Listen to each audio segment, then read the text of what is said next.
किसी भी व्यक्ति को सीआरडीआई का, कॉमन रेल का या यूरिया डोज़र का काम स्टार्ट करना हो और अच्छी मशीनरी चाहिए हो तो हमारे यहाँ पे ट्रेनिंग और मशीनरी दोनों अवेलेबल हैं। आपका पूरा सहयोग किया जाएगा। दिए गए नंबर पे कॉल कीजिए। धन्यवाद। बॉश पीज़ो का इंजेक्टर हम यहाँ पे टेस्ट कर रहे हैं, लेकिन टेस्ट कर चुके हैं, बट मैं आपको दोबारा से टेस्ट करके दिखा रहा हूँ। ये हमारे सिस्टम पे लगा हुआ है और अभी तो प्रेशर जो है इसका 300 बार है। यहाँ पे रीडिंग आ रही है। कहते हैं कि ये फायर नहीं होता। अभी प्रेशर इसका 1000 बार आ गया है और रीडिंग यहाँ पे आ गई है। खूब फायर कर रहा है।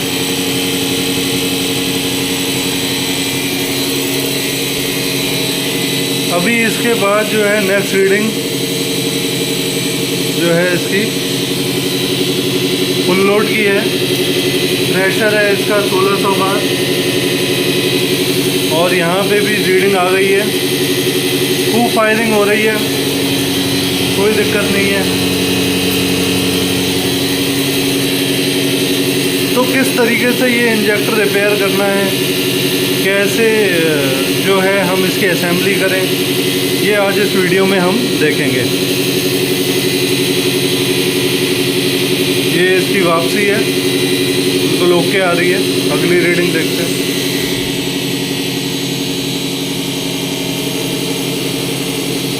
ये यूनिको सिस्टम के साथ टच स्क्रीन हम देते हैं। टच स्क्रीन में बेसिकली जो है, अब ये रीडिंग जैसे मेरे को पिछली रीडिंग लेनी है या आगे रीडिंग लेनी है तो एक फीचर भी है इसमें, नेक्स्ट करके आप जो है रीडिंग अगली बदल सकते हो। ये प्रेशर इसका 300 बार आ गया है। तो ये इस तरीके से जो है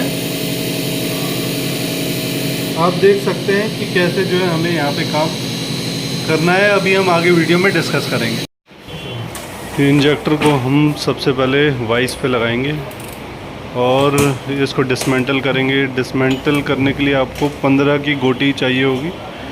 डिसमेंटल करने के लिए वैसे ज़रूरी नहीं है कि आप टॉर्क रेंज का इस्तेमाल करें, लेकिन जो है किसी भी टॉमी से या उससे भी आप डिसमेंटल कर सकते हैं। बस ये थोड़ा ध्यान रखना होता है कि अगर कार्बन बहुत ज़्यादा लगा हुआ है कैप में तो डिसमेंटल करते समय नोज़ल जब खुलेगी तो नोज़ल जो पिनें होती हैं, डॉवल पिन्स, वो कभी कभार टूट जाती हैं।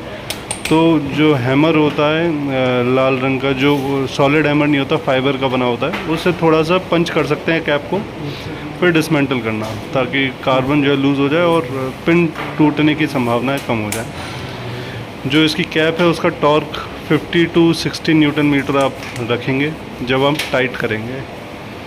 और ये इसकी नोज़ल है। नोज़ल के अंदर जो है नोज़ल नीडल गाइड भी है, नोज़ल पिन है, स्प्रिंग है और एक शिम भी है। नोज़ल ओपनिंग प्रेशर शिम है और ओपनिंग प्रेशर स्प्रिंग है। जो नोज़ल गाइड है वो 2 हिस्से होते हैं, एक सपाट होता है और एक टेपर में होता है। टेपर वाला हिस्सा ऊपर की तरफ आएगा, सपाट हिस्सा स्प्रिंग की तरफ जाएगा। फिट करते समय देखेंगे उसको हम। ये हमारा ओरिफिस प्लेट लगा हुआ है। ओरिफिस प्लेट मतलब, ओरिफिस क्या होता है? छोटे छोटे छेद, बहुत छोटे छेदों को ओरिफिस कहते हैं। 1 mm से भी जो छोटे होते हैं। तो ये हम साइड में रख देते हैं। ये कंट्रोल वाल्व है। यही इसका मेन पार्ट है जो इसकी बैक लीक को कंट्रोल करके रखता है, मैनेज करता है। जब ये ख़राब हो जाता है तो स्टार्टिंग पे इशू आ जाता है। कंट्रोल वाल्व के अंदर ये बॉल है, इसकी बॉल और स्प्रिंग आपको क्लियरली दिख रही हो। ये हमारा पिस्टन है और इस पिस्टन का ही मेन जो है यहाँ पे रोल रहता है कि इंजेक्टर फायर नहीं होता जब हम इसे असेंबल करते हैं। ये शिम है हमारी। शिम के 2 हिस्से हैं, एक ग्रूव बना हुआ है और एक बिल्कुल प्लेन है। तो अब देखते हैं कि असेंबल करते समय हमें किन बातों का जो है ध्यान रखना है। अंदर बॉडी में और कुछ भी नहीं है, केवल सेंसर लगा रहता है। सेंसर इससे अलग नहीं होता। पीज़ो इंजेक्टर है, पीज़ो सेंसर है, पीज़ो स्टैक रहता है इसमें।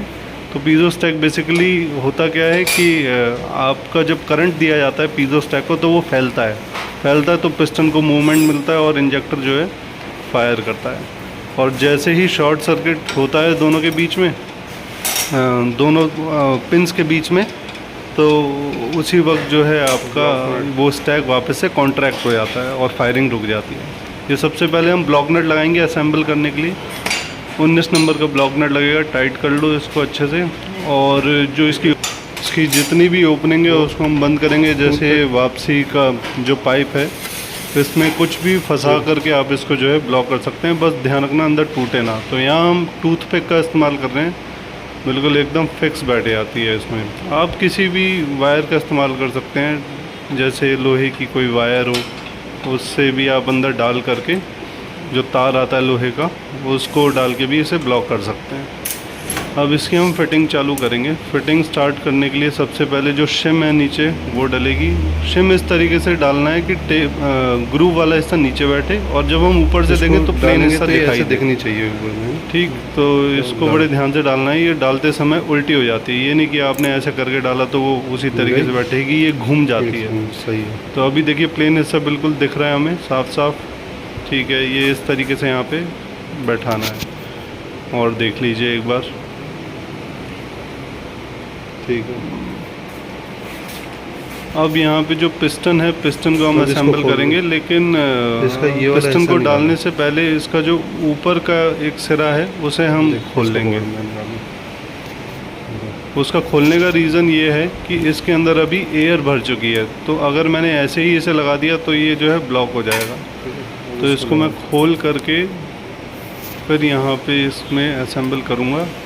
और अब इसके अंदर मुझे डीजल भरना है ताकि सारी एयर जो है निकल जाए। नीचे से हमने ब्लॉक नट लगा रखा है और तार भी, टूथपिक भी लगा दिया, तो जो एयर है वो डीजल लीक नहीं होगा, तो एयर सारी निकल जाएगी। अब डीजल पूरा इसमें भर चुका है। अब इसके ऊपर जो है मैं पिस्टन जो है इसमें बैठाएंगे। पिस्टन पूरा नहीं बैठेगा, ध्यान रखना, पिस्टन पूरा नहीं बैठेगा, पिस्टन आधा ही बैठेगा इसमें इस समय। तो उससे कोई घबराने वाली बात नहीं है, पिस्टन आधा बैठे आधा बैठने दो, इस तरीके से बैठेगा। और थोड़ा सा डीजल और डालो इसको।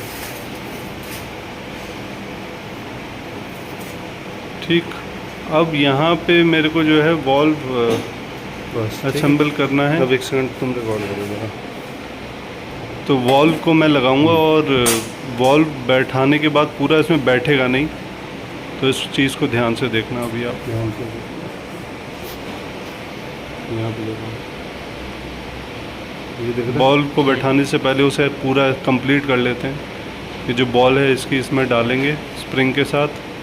जो ओरिफिस प्लेट है वो लगाएंगे। ओरिफिस प्लेट में ग्रूव वाला हिस्सा है और प्लेन है, तो ग्रूव वाला हिस्सा ऊपर की तरफ दिखना चाहिए हमें, तो प्लेन हिस्सा नीचे आएगा ऐसे। और देखिए ग्रूव बना हुआ है, ये ऊपर आएगा। अब इसको यहाँ पे थोड़ा सा हम फंसा देंगे, और नोज़ल कंप्लीट कर चुके हैं। नोज़ल की पिन में जो है ओपनिंग प्रेशर शिम, स्प्रिंग और पिस्टन में जो थोड़ा गोल हिस्सा है वो ऊपर आएगा, और सपाट हिस्सा जो है स्प्रिंग की तरफ जाएगा। अभी देखिए इसको, ये देखिए गोल हिस्सा है ना, थोड़ा सा ऊपर टेपर है, तो ये ऊपर की तरफ आएगा ऐसे।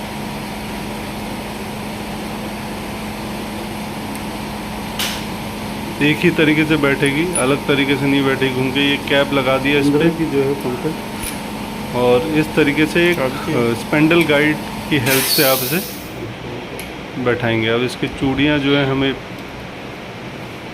ये आपको एक 15 नंबर की चाबी यहाँ पे लगेगी। एक टाइम के बाद ये थोड़ा टाइट हो जाता है। इसके थ्रेड में एक धागा लगा रहता है एक जगह पे, वो धागा लगा रहना ज़रूरी है, नहीं तो ये लीक करेगा।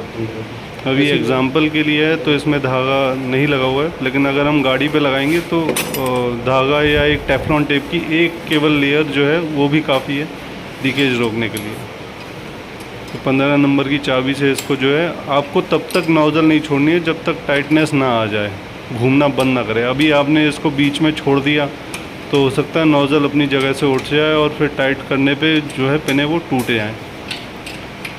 तो इस चीज़ का ध्यान रखना, लोग छोड़ देते हैं इसको। अब ये 50 से 60 न्यूटन मीटर पे आप इसे टाइट कर सकते हैं।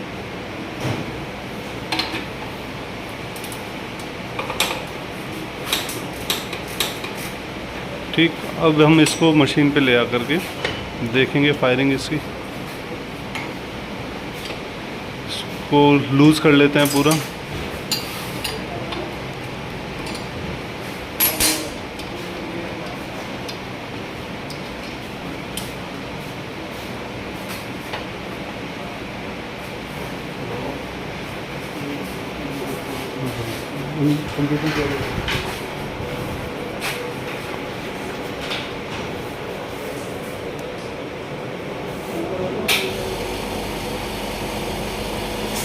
इससे चालू होगा ना।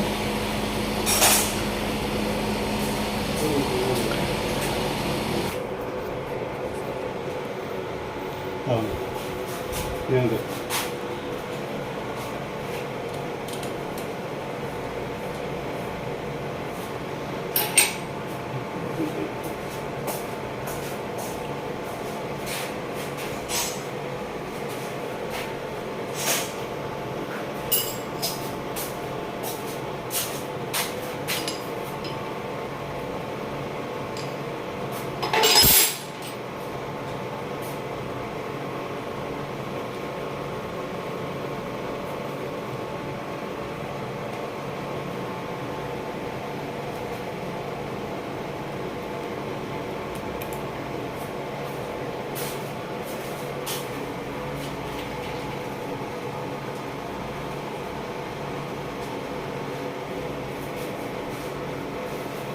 ना दबाओ सुनकर।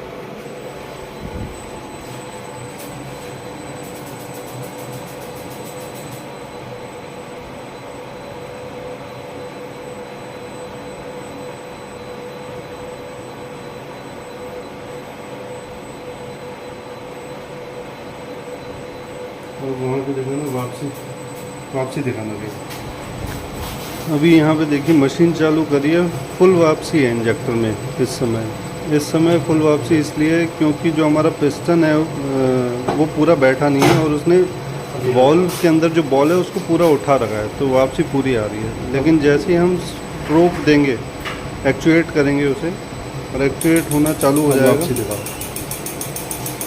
वैसे ही इसकी वापसी जो है बिल्कुल निल हो जाएगी। देखिए अब ये बिल्कुल ड्रॉप करके आ रहा है, पहले बिल्कुल बह रहा था। तो अब यहाँ से जो है अब हम इसको एक्चुएट करके देखेंगे दोबारा कि फायर कर रहा है कि नहीं। प्रेशर देंगे, एक बार के लिए 200 बार का प्रेशर यहाँ पे देंगे, यानी 20 मेगापास्कल। देखिए ये बड़ा प्रेशर और ये फायरिंग इसकी चालू हो गई, तो फायर कर रहा है। इस प्रोसीजर से बड़ा ही आसान है, कोई टूल नहीं लेना पड़ता, बहुत इजीली फायर हो जाता है। अब हम इसको फ्लोमीटर पे देखेंगे दोबारा से कि ये कितना फायर कर रहा है, कितने प्रेशर तक ये फायर कर रहा है। कोई वाल वगैरह बैक फ्लो में कुछ नहीं लगाया है, लेकिन प्रॉपर एकदम फायर करेगा।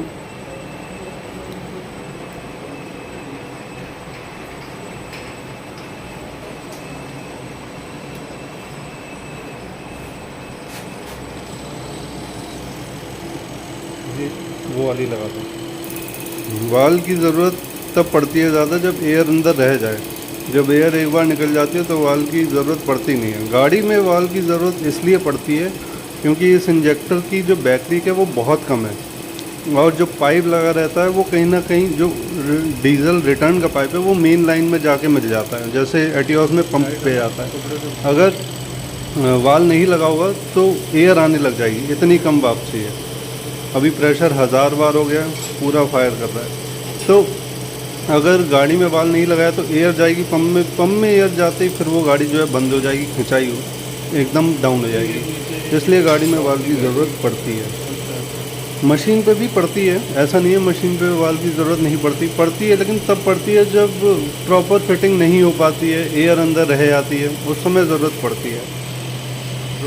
अब देखिए 1600 बार पे आ गया प्रेशर, और यहाँ पे भी प्रॉपर अपना फायर करेगा 160 मेगापास्कल। देखिए पूरी रीडिंग आ रही है। तो आई होप ये वीडियो आपकी हेल्प करेगी एटियोस के इंजेक्टर को सेट करने में। इससे आगे यदि आपको और जानकारी चाहिए इस इंजेक्टर के बारे में या किसी और इंजेक्टर के बारे में तो आप हमारी ट्रेनिंग ज्वाइन कर सकते हैं।